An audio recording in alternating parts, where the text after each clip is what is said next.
Watson. Thank you, Mr. Chairman. Mr. Chairman, I hope that the committee will take some time to fully vet this incentive offer.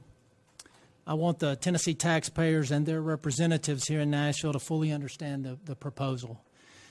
Like a federal grant, there may be strings attached, and the legislature should go into this with our eyes wide open, understanding the totality of this incentive program. Because at the end of the day, we can have no buyer's remorse with this, Mr. Chairman. The incentive, no doubt, will create about 200,000 jobs directly and countless more indirectly.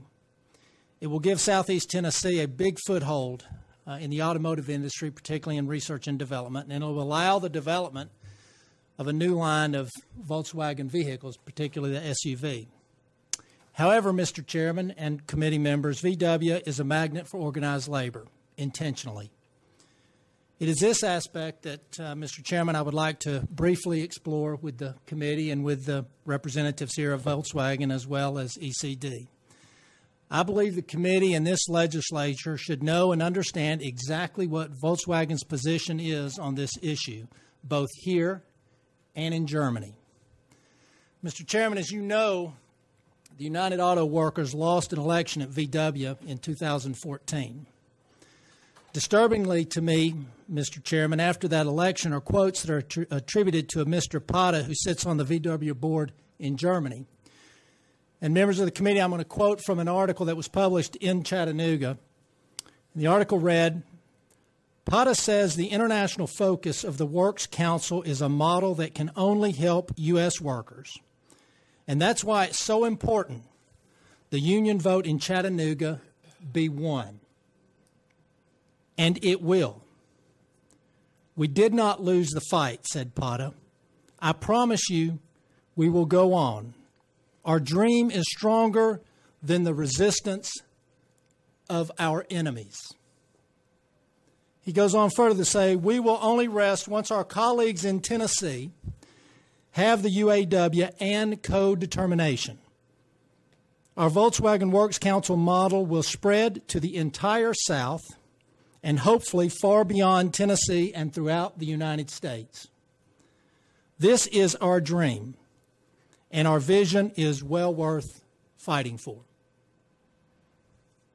So, Mr. Chairman, I have a few questions that I would like to ask with your permission and the committee's permission, particularly of the individuals from Volkswagen. And let me say, Mr. Chairman and committee members, Volkswagen's investment in Hamilton County in the Chattanooga area has been nothing more than transformational.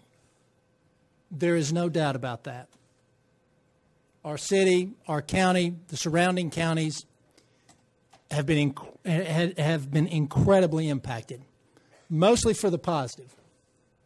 But that transformation can also involve other aspects of our communities and our culture as well. And so with your permission, Mr. Chairman, just a couple of questions of our friends from VW, and they are friends. Mr. Giannakopoulos is, besides being an outstanding lawyer, he and I share a passion for history, and I enjoy conversing with him about American history, and he was kind enough to give me a book on Bunker Hill.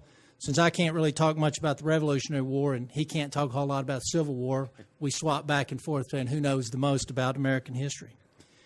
But in a February 17th of this year, Chattanooga Times Free Press article, a gentleman, Mr. Cantrell, who is the United Auto Workers Local 42 president, is quoted as saying this: the UAW is working on solidifying its partnership with the VW Global Works Council.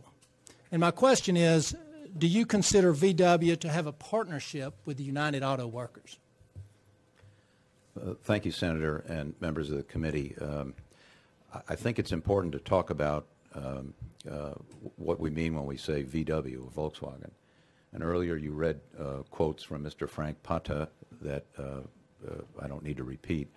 And I just want the committee to understand that Mr. Potta, Frank Potta, is the vice chairman of the Works Council.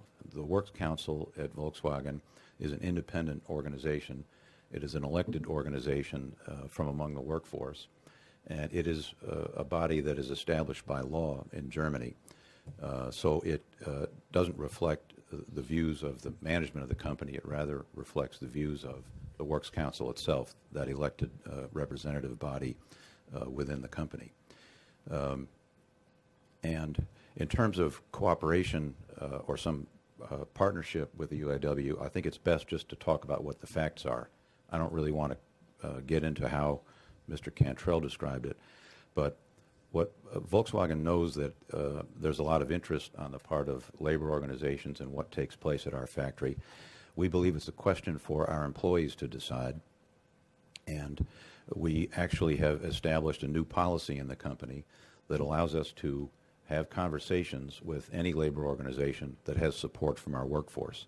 It's not about collective bargaining. It's not about union representation.